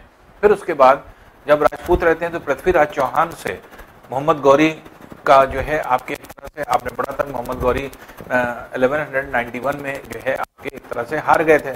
लेकिन एक के बाद 1192 में आकर के जो है मोहम्मद गौरी ने फिर से जो है एक तरह से जो है पृथ्वीराज चौहान को पूरी तरह से हरा दिया था और नॉर्दर्न इंडिया का मोस्ट ऑफ द पोर्शन जिसमें दिल्ली और अजमेर था उसको कैप्चर कर लिया था। इस वजह से जो है आपका काफी बड़ा रीजन जो है आपके मोहम्मद गौरी के पास चला गया था। फिर 1992 से 1192 से लेकर के 1206 तक ऐसे ही राजकाज चलता रहा और जो स्लेव्स थे जो मोहम्मद गौरी के, वही जो है आपके इन रीजन्स को देखते रहे। तो ये हम लोग ने यहाँ तक हम लोग ने पढ़ा था। पढ़ने के बाद फिर हम लोग ने दिल्ली सल्तनत जो कि 1206 से स्टार्ट हुई थी वो हम लोग ने स्टार्ट किया। और ये 1206 से जो आपकी दिल्ली सल्तनत स्टार्ट हुई, तो स्टार्ट कहाँ से हुई? ये आपके एक तरह से स्लेव डायनेस्टी से, गुलाम वंश से, या इसी को मामलूक डायनेस्टी भी कहा गया था। मामलूक हमने आपको बताया था अरेबिक वर्ड है, अरबी से लिया गया है। तो मामलूक जो है आपके एक तरह से स्लेव्स को कहा जाता है, तो इसलिए स्लेव डायनेस्टी या गुलाम वंश या फिर जो है मामलूक डायनेस्टी के नाम से जाना जाता था। क्यों? कुतुबुद्दीन ऐबक को जो है मोहम्मद गौरी ने जो है आपके एक तरह से पोस्टिंग दे दी थी, और उसके बाद जो है कुतुबुद्दीन ऐबक जो है आपके एक तरह से पूरी उनकी रियासत को पूरा देखा करता था। ये सारी स्टोरी हम लोग ने एंड तक देख ली। तो ये जो है आपका पूरा दिल्ली सल्तनत हम लोग ने पांचों डायनेस्टीज के साथ पढ़ लिया। वो क्या था, जब अभी तक जितना हमने पढ़ाया वो एक एक्चुअल में दिल्ली सल्तनत का पूरा निचोड़ था। अब आपकी बुक में अलग अलग बहुत ज्यादा सिस्टमैटिक आपकी बुक में नहीं दिया है, ये अलग अलग चीजें दी हुई हैं, छोटी छोटी चीजें दी हुई हैं जो कि आपके पढ़ते हैं, और बहुत ही जो है सीक्वेंस नहीं है। तो अभी तक जितनी चीज आपने पढ़ी हमने सीक्वेंशियल सारी चीजें पढ़ाई कि किसके बाद क्या हुआ, किसके बाद क्या हुआ, ये सारी चीजें आपने सीक्वेंस से पढ़ी कि दिल्ली सल्तनत से की शुरुआत से लेकर के एंड तक की सारी चीजों के बारे में आपने जाना। अब जो है एक तरह से ये कहा जाए कि जो एक तरह से 1206 से लेकर के 1206 से लेकर के और जो है आपके एक तरह से 1526 में मुगल आ गए थे, तो 1526 तक जो है हम लोग ने अब तक देख लिया है। उस डायनेस्टी में जैसे हम लोग ने देखा कि पहले तोमर और चौहान थे, चौहान के बाद फिर जो है early Turkish rulers. Early Turkish ruler किसको कहा गया? क्योंकि हमने आपको बताया था कि कुतुबुद्दीन ऐबक जो आपके स्लेव थे, गुलाम थे, वो जो है टर्की के रहने वाले थे, और उन्हीं को क्योंकि तुर्की से लोग आते थे और जो है आपके अफगान बोली रखती थी, और वहां पर जो है आपके गुलाम खरीदे जाते थे। तो मोहम्मद गौरी ने जो है कुतुबुद्दीन ऐबक को तुर्की से आने वाले जो है लोगों में से खरीदा था, इसीलिए अर्ली जो है टर्किश जो है आपके एक तरह से रूलर्स इनको बोला गया है। और कुतुबुद्दीन ऐबक, इल्तुतमिश, फिर रजिया सुल्ताना, फिर बलबन, ये सब जितना भी आपके क्रोनोलॉजी थी वो हम लोग ने पढ़ा इसी अर्ली जो है टर्किश रूलर में। उसके बाद फिर खलजीज हम लोग ने पढ़ा, और खलजीज में जैसे आपके जलालुद्दीन खलजी हम लोग ने पहले पढ़ा कि वो फाउंडर थे, लेकिन उन्हीं का फौरनी बाद जो है अलाउद्दीन खलजी आ जाते हैं, और अलाउद्दीन खलजी सबसे मोस्ट प्रोमिनेंट जो है आपके रूलर रहे पूरे दिल्ली सल्तनत के। तो इसलिए उन्होंने बहुत ही ज्यादा चीजें एडमिनिस्ट्रेशन में भी किया, बाकी और सारी चीजों को में भी जो है आपकी उनकी पोजीशन बनी रही, बहुत सारे स्ट्रक्चर्स बनवाए, बहुत सारे सिस्टम को फॉर्म किया। तो इसलिए अलाउद्दीन खलजी एक तरह से एक बड़ा नाम होता है आपके एक तरह से दिल्ली सल्तनत में। तो अलाउद्दीन खलजी थे। फिर उसके बाद जो है आपके खलजी डायनेस्टी के बाद तुगलक आए, तो तुगलक में भी जो है आपके सिर्फ मोहम्मद बिन तुगलक जो थे वो आपके एक तरह से परमानेंट माने गए, असरदार माने गए। तो लास्ट जो आपके तुगलक थे वो फिरोज शाह तुगलक थे। फिर उसके बाद जो है तुगलक वंश खत्म हो गया। तुगलक वंश के बाद खिज्र खान ने क्या किया था, फिर सैयद डायनेस्टी को जो है आपके एक तरह से फाउंडर थे खिज्र खान, तो खिज्र खान ने सैयद डायनेस्टी चलाया। लेकिन सैयद डायनेस्टी में भी आगे चल करके रूलर्स जो थे वो बहुत ज्यादा जो है पावरफुल नहीं थे, इसलिए ऐसे कंडीशन में कुछ दिन तो सारी चीज चलती रही, लेकिन कुछ दिनों के बाद फिर लोधी डायनेस्टी आ गई। लोधी डायनेस्टी में जो है बहलोल लोधी ने वो फाउंडर थे, उसके बाद जो है आपके एक तरह से सिकंदर लोधी, और फिर इब्राहिम लोधी, और फिर लास्ट में इब्राहिम लोधी का ही जो है आपके एक तरह से वॉर होती है किससे, बाबर से। तो बाबर से वॉर होती है, और उसी में इब्राहिम लोधी जो है बैटल ऑफ पानीपत के फर्स्ट जो है आपके बैटल ऑफ पानीपत में जो है वो हार जाते हैं, और बाबर जो है आपकी जीत जाता है, जिसकी वजह से यहीं से दिल्ली सल्तनत का पतन हुआ, और यहीं से शुरुआत हुई किसकी, शुरुआत हो गई आपके मुगल अंपायर की।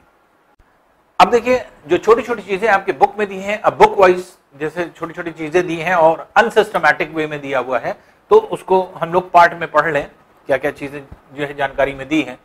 दिल्ली कैपिटल जो था वो तोमर ने बनवाया था, स्टार्टिंग में तोमर्स थे, तोमर्स ने ही उन्होंने कहा था। फिर चौहान्स थे जो कि मिड 12th सेंचुरी में आए, और उस समय जो है आपके एक तरह से पूरा दिल्ली जो है इस तरह से बसा हुआ था, और दिल्ली का जो क्षेत्र था वो छोटे छोटे आपके पार्ट्स से मिलकर के बना हुआ था। इसमें मेनली जो है अगर आप देखेंगे तो जो आपके ये क्षेत्र था दिल्ली, यहाँ पर क्या होता था, जो मर्चेंट्स हुआ करते थे, जैन मर्चेंट्स थे, वो आपके दिल्ली में आया करते थे, वही व्यापार किया करते थे और जो है आपके एक तरह से ट्रेडिंग होती थी। तो ये जो है आपके सिटीज में आते थे और जो है आपके टेम्पल्स भी इन्होंने बनवाया आपके जैन मर्चेंट्स ने, और वहीं पर जो है आपके टेम्पल्स के बाहर या फिर आपके पूरे दिल्ली में मार्केट लगा करती थी और वहीं पर आकर के जो है आपके सारी चीजें जो है व्यापार हुआ करता था, ट्रेड हुआ करता था। फिर दिल्ली में जो है कॉइन्स जो था, ये कॉइन्स जो था वो आपके मिंट हुआ। जो मिंट होने का मतलब जो है कॉइन्स जो बनाए गए तो वो जो है आपके उस पर दिल्ली वाले जो है आपके कॉइन पर लिखा हुआ था दिल्ली वाल। तो दिल्ली वाल के मतलब था देहली, पहले दिल्ली को देहली कहा जाता था, तो दिल्ली वाल कॉइन्स पर लिखा हुआ था। तो अब यहां पर क्या है, फिर इसी के बाद 13वीं सेंचुरी में जो है आपके दिल्ली सल्तनत जब आई तोमर्स के बाद, तो जब जो है आपके एक तरह से चौहान थे, चौहान के बाद जो है आपके ये तो जो है आपके जो मर्चेंट्स आए जैन, ये टेम्पल्स जो है आपके एक तरह से जैन टेम्पल्स फॉर्म हुआ, लोग व्यापार करने आते थे। ये किसके रिजीम में थे, ये चौहान तक थे, तोमर्स और चौहान में।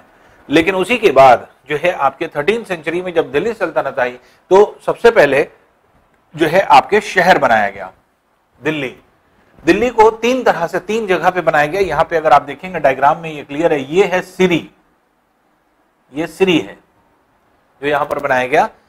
ये है जहांपना, ये दिल्ली का ये हिस्सा जो है जहांपना के नाम से जाना जाता था। ये सब जो है ओल्ड दिल्ली है, तो जहांपना, और जहांपना के बाद दिल्ली कोहना के नाम से आपके ये जगह था। तो दिल्ली को तीन पार्ट में बांटा गया था, सिरी था, जहांपना था और दिल्ली कोहना। तो दिल्ली कोहना के नाम से जाना गया था, दिल्ली कोहना, सिरी और जहांपना। इसके अलावा दिल्ली के पास ही जो है आपके एक तरह से तुगलकाबाद और आदिलाबाद भी था। यहीं पर जो तुगलक वंश ने जो है आपके स्थापित किया था, तो ये बाद में बना, तो ये बाद में जो है स्थापित हुआ तुगलकाबाद और आदिलाबाद। तो ये जो है दिल्ली की स्थापना तब तक हो चुकी थी और दिल्ली जो है आपके छोटे छोटे पार्ट में बटा हुआ था। तो सिरी अलग था और जहांपना अलग था और दिल्ली कोहना अलग था। तो ये जो है अक्सर जैसे उसमें नाम आता है। और यहीं से देखिए जाती है यमुना नदी यहां से होकर के जाती है, यमुना नदी के किनारे ही आपके ये सारी चीजें हैं।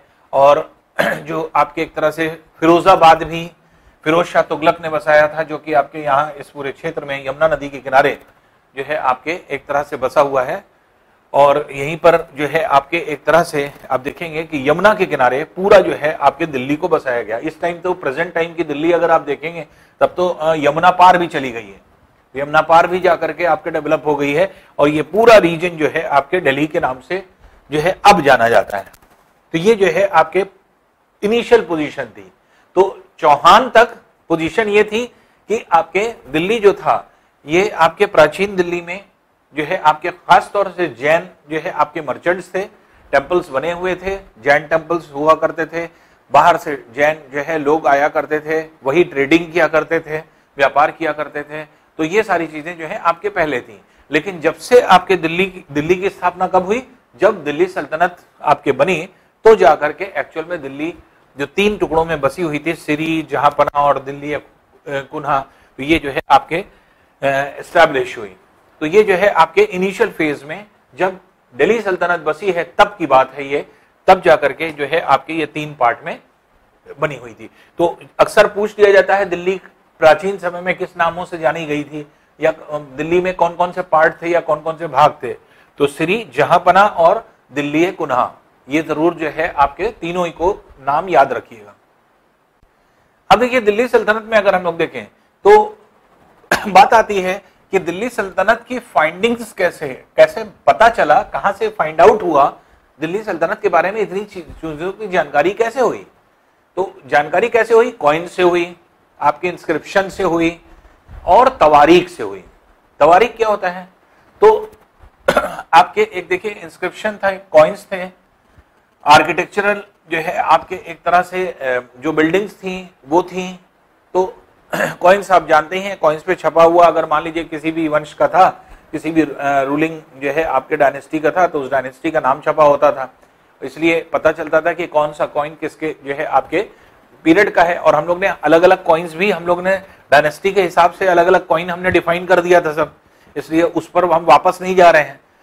तो जो है हम लोग पहले सब इलैबोरेट करके सारी चीजें पढ़ चुके हैं, कॉइन्स वाइन सब, लेकिन जो सोर्स था हिस्टोरियंस के पास ये जानने का कि हाँ जो है आपके दिल्ली सल्तनत के बारे में इंफॉर्मेशन कैसे मिलेगी, तो कॉइन्स था, इंस्क्रिप्शन था। इंस्क्रिप्शन आप जानते हैं जहां पे जो है आपके पत्थरों पर या फिर पिलर्स पर जो है आपके लिखा जाता है पत्थरों के ऊपर, तो वो जो है इंस्क्रिप्शन कहलाता है। इंस्क्रिप्शन के अलावा तारीख और तवारीख थी। तारीख क्या है? तारीख और तवारीख। तवारीख जो है एक तरह से प्लूरल फॉर्म है, तो सिंगुलर में इसको तारीख कहा जाता है और जो है आपके प्लूरल फॉर्म तवारीख है। तो तारीख जो है ये क्या है? ये पर्शियन लैंग्वेज में तारीख कहा जाता है, जो ऑटोबायोग्राफी आज होती है। आज जो जिसको ऑटोबायोग्राफी कहते हैं या किसी सुल्तान के बारे में कोई चीज लिखना, तो ऑटोबायोग्राफी तो ये होती है कि इंसान खुद अपने बारे में सारी चीजें लिखता है। पहले क्या हुआ करता था, उसी तरह सुल्तान अपने बारे में ही लिखवाता था। आपके जो पोइट्स हुआ करते थे या जो रिनाउंड राइटर्स हुआ करते थे, तो उनको क्रॉनिकलर कहा जाता था। तो उस टाइम में क्रॉनिकलर थे, तो क्रॉनिकलर से अपने बारे में सुल्तान लिखवाता था, और जब क्रॉनिकलर उन सुल्तान के बारे में लिखते थे उसी को क्या कहा जाता था? तारीख। तो इसी को तारीख कहते थे। और अगर मान लीजिए कई जो है आपके क्रॉनिकलर ने एक सुल्तान के बारे में लिखा है, तो वो तवारीख हो जाएगी, वो प्लूरल फॉर्म हो जाएगा। तो तारीख और तवारीख से बहुत सारी इंफॉर्मेशन जो है राजाओं के बारे में मिली, डायनेस्टीज के बारे में मिली कि कौन कौन सी डायनेस्टी कैसे कैसे कहां कहां पर बनी। तो ये ऑथर्स जो हुआ करते थे, ये बहुत ही जो तवारीख को लिखते थे, तो एक तरह से क्रॉनिकलर होते थे उस टाइम के। क्रॉनिकलर मतलब होते हैं जो आपके एक तरह से टॉप मोस्ट लर्न्ड पर्सन होते थे। तो लर्न पर्सन जो आपके होते थे, या फिर जो है आपके बहुत ज्यादा जो है जिनको नॉलेज हुआ करती थी, या लैंग्वेज पे भी जिनको बहुत ज्यादा कमांड हुआ करता था, वो इस तरह के लोग होते थे। उन्हीं को जो है आपके ऑथर बनाया जाता था तारीख का या तवारीख का। तो सुल्तान जिसको ये समझता था कि वो बेहतर तरीके से हमें डिफाइन कर पाएगा या हमें हमारे बारे में लिख पाएगा, उसी से तारीख लिखवाया जाता था। तो लर्नेड पर्सन होते थे ये। सेक्रेटरीज इनको बना लिया जाता था, एडमिनिस्ट्रेटर्स बना लिया जाता था, या जो है आपके इनको जो है आपके एक तरह से पोइट के फॉर्म में रख लिया जाता था, या कोर्टियर्स के फॉर्म में रख लिया जाता था। तो ये जो है आपके एक तरह से आप ये कहें कि यही ऑथर्स जो हुआ करते थे, क्योंकि बहुत जानकार लोग हुआ करते थे। तो अब क्योंकि सुल्तान का काम कर रहे हैं, जब सुल्तान का काम कर रहे हैं, सुल्तान के बारे में जानने के लिए सुल्तान के साथ रहना पड़ेगा। तो सुल्तान जब साथ में रखेगा तो इनको किस फॉर्म में रखेगा?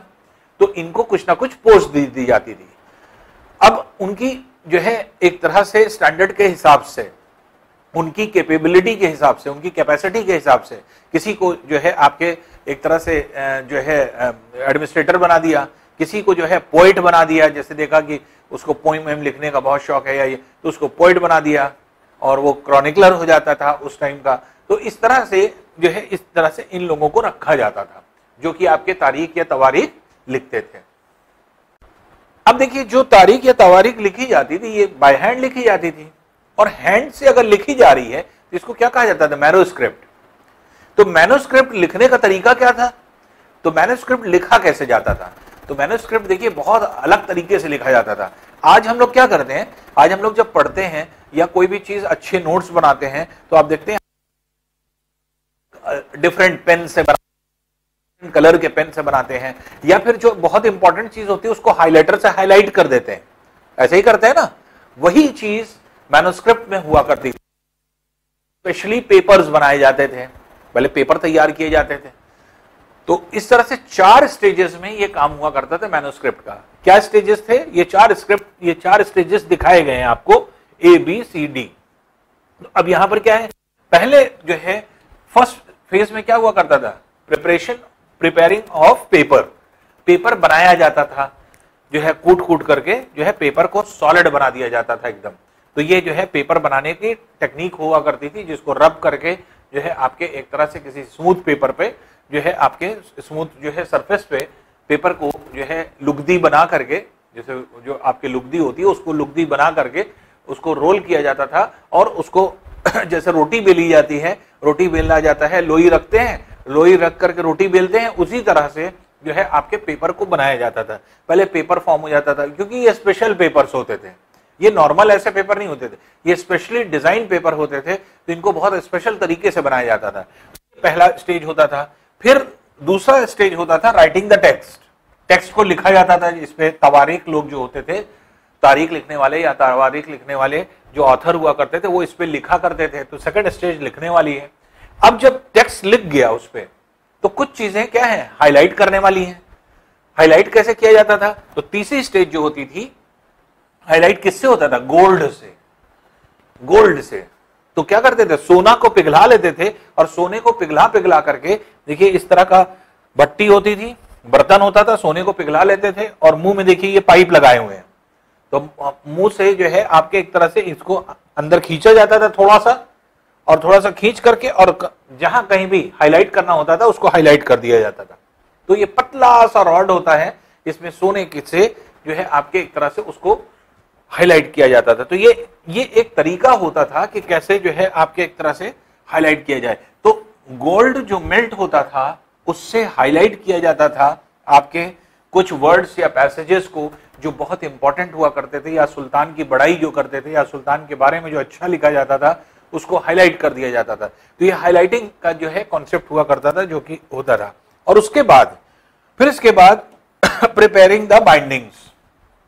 फिर देखिए लास्ट में क्या किया जाता था, बाइंडिंग कर दी जाती है। जैसे किताब की हम लोग बाइंडिंग करते हैं, ढेर सारे पेपर है, पेपर को एक साथ रख करके और बाइंड कर दिया, तो क्या किया जाता था, यही जो है फोर्थ स्टेज में यही काम होता था कि इसकी बाइंडिंग कर देते थे, अच्छा सा कवर लगा देते थे, जिससे कि देखने में ही बहुत अच्छा जो है सारी चीजें हो। तो ये सब प्रोफेशनल्स करते थे, ये नॉर्मल आदमी नहीं करता था। तो इसलिए जब ये कंप्लीट हो जाता था तो जो है आपके लगता था कि हाँ एक्चुअल में जिस तरह की बुक होनी चाहिए उस तरह की बुक है। तो जितनी भी तारीख या तवारीख लिखी जाती थी ये सब जो है आपके इसी तरह से इन 4 प्रोसेस से गुजरती थी। तो पहले पेपर बनता था, पेपर के ऊपर फिर टेक्स्ट लिखा जाता था, फिर टेक्स्ट में जो इंपॉर्टेंट चीजें होती थी उसको सोने से जो है हाईलाइट किया जाता था, हाईलाइट करने के बाद फिर उन पेपर्स की बाइंडिंग कर दी जाती थी और क्या बन जाता था, आपके बुक बन जाती थी। तो ये 4 प्रोसेस हुआ करते थे जो आपके मैन्युस्क्रिप्ट लिखने में होते थे। अब देखिए कुछ एडिशनल जो है हम लोगों को इंफॉर्मेशन में मिलती है। एडिशनल इंफॉर्मेशन क्या क्या चीजें मिलती हैं या किस तरह से जो है आपके चीजों के बारे में पता चलता है। तो जैसे पहली चीज तो ये कि जो ऑथर हुआ करते थे तवारीख के, वो सब कहाँ रहते थे, वो मेन शहर में रहते थे। जैसे हम लोग कहें कि मेनली दिल्ली में रहते थे, क्योंकि दिल्ली सल्तनत था, दिल्ली में ही सारी चीजें थी और वहीं से जो है रूल्स एंड रेगुलेशंस होते थे, सुल्तान वहीं रहता था। तो जब सुल्तान दिल्ली में है तो वो भी जो है आपके जितने भी जो है तवारीख के लोग हुआ करते थे उनके इर्द गिर्द आसपास ही रहते थे। तो इसलिए मेनली तवारीख लिखने वाले जो है वो सिटीज में रहते थे और उन्हें जो है आपके दिल्ली में रखा जाता था। फिर अब जो लोग तवारीख लिखते थे उनके मन में क्या होता था, उनके माइंड में ये होता था। अब देखिए कोई भी किसी के बारे में लिखेगा, अगर हमने मान लीजिए किसी को अपॉइंट किया हुआ है, बाकी हमने आपको मेरे बारे में लिखे हैं, हम आपको सैलरी दे रहे हैं, तो अब आप क्या सोचेंगे, जैसे ही आप मेरे बारे में कुछ गलत लिखेंगे, हमने क्या कहा, हम गुस्से में आ गए और हमने आपको नौकरी से निकाल दिया, या हमने कहा इस बार की सैलरी नहीं देंगे, या इस बार सैलरी तुम्हारी काट लेंगे, तुम इस तरह से सोच रहे हो मेरे बारे में। लेकिन कहीं अगर मेरे बड़ाई आपने लिख दिया तो हो सकता है हम अंदर ही अंदर खुश हो जाएं, और खुश हो जाए तो हो सकता है कि सैलरी हम बढ़ा के दे दें या कुछ रिवॉर्ड दे दें आपको एक्स्ट्रा। तो तवारीख लिखने वाले जो ऑथर हुआ करते थे, ये ऑथर ये जानते थे कि जो सुल्तान है, सुल्तान की कभी भी जो है आपके उन्होंने जो है एक तरह से नेगेटिव पॉइंट्स नहीं लिखते थे, पॉजिटिव पॉइंट बहुत बढ़ा चढ़ा करके लिखा करते थे। क्यों? क्योंकि उनको पता था कि उनको रिवॉर्ड मिलने वाला है, तो रिवॉर्ड के लिए वो अच्छे से अच्छा लिखने की कोशिश किया करते थे। तो इसलिए रिवॉर्ड्स जो होता था वो एक तरह से आप ये कह सकते हैं कि रिवॉर्ड की लालच में आपको सही हो सकता है कि सही हिस्ट्री ना पता चल जाए। तो सही हिस्ट्री जो उन्होंने लिखी हो, तवारीख में लिखी हो, तो हो सकता है कि आपको ना पता चल पाए। इसलिए क्योंकि वो क्या होता है, वो बायस्ड होती थी। बायस किस तरह से होती थी, राजा की तरफ झुकी होती थी, रूलर्स के फेवर में होती थी। रूलर्स जिस तरह के होते थे, जो है आपके एक्चुअल चीजें उनकी नहीं लिखी जाती थी, उनके नेगेटिव पॉइंट्स नहीं लिखे जाते थे। तो तवारीख लिखने वाले जो ऑथर्स हुआ करते थे वो चालाक हुआ करते थे, क्योंकि उनको पता था कि हमें रिवॉर्ड मिलेगा। तो रिवॉर्ड पाने के लिए जो है आपके एक तरह से वो हमेशा अच्छी चीजें लिखा करते थे, पॉजिटिव चीजें लिखा करते थे। दूसरी चीज, कुछ एडवाइस भी उनकी तरफ से आती थी हमेशा। पहली चीज, बर्थ राइट पर और जेंडर डिस्टिंक्शन पे। ये दो चीजें हैं। अब बर्थ राइट क्या है और जेंडर डिस्टिंक्शन क्या है, ये समझ लीजिए। बर्थ राइट क्या होता है कि जैसे हमेशा वो इन चीजों को ध्यान दिया करते थे। पहली चीज तो ये कि पहले दिमाग में लोगों के ये हुआ करता था कि वंश जो आगे बढ़ता है वो लड़कों से बढ़ता है। जेंडर डिस्टिंक्शन यही है। तो मेल डोमिनेटिंग सोसाइटी क्यों है, क्योंकि लोग मेल ज्यादा पसंद करते हैं। वो चाहते हैं हमारा बेटा हो बेटी ना हो। तो इस तरह से लोगों की सोच रहती है। वजह यह है कि किसी भी राजा के वंश को कौन आगे बढ़ाएगा, तो उनका जो है आपके पुत्र बढ़ाएगा। इसलिए हर आदमी क्या चाहता था कि उनका पुत्र हो, मेल हो। तो इसलिए जेंडर डिस्टिंक्शन के बारे में, जैसे मान लीजिए कि राजा क्या होता है, राजा को तो ये कहना चाहिए कि भाई सब बराबर हैं, जो लड़का है लड़की है सब बराबर हैं। लेकिन इन लोग एडवाइस दिया करते थे कि ऐसा मत करिए, आप भी कोशिश ये करिए कि लड़कों पर ज्यादा स्ट्रेस दीजिए।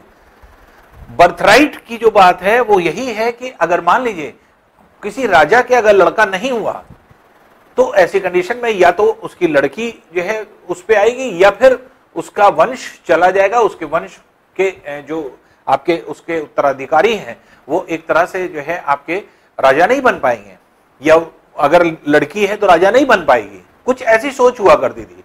या अगर कोई जो है आपके बर्थ राइट से, जैसे मान लीजिए कि किसी रूलर का कोई लड़का है, तो पहले से ही उसको जो है आपके राजकुमार बना दिया जाता है। इसलिए क्योंकि होता क्या है कि ये पहले से अज्यूम कर लिया जाता है कि राजा के बाद इसको राजा बनना है। ये प्रजा भी सोच लेती है, ये हर आदमी सोच लेता है कि अभी राजा है, राजा जब खत्म हो जाएंगे तो राजा का जो लड़का होगा वही राजा बन जाएगा।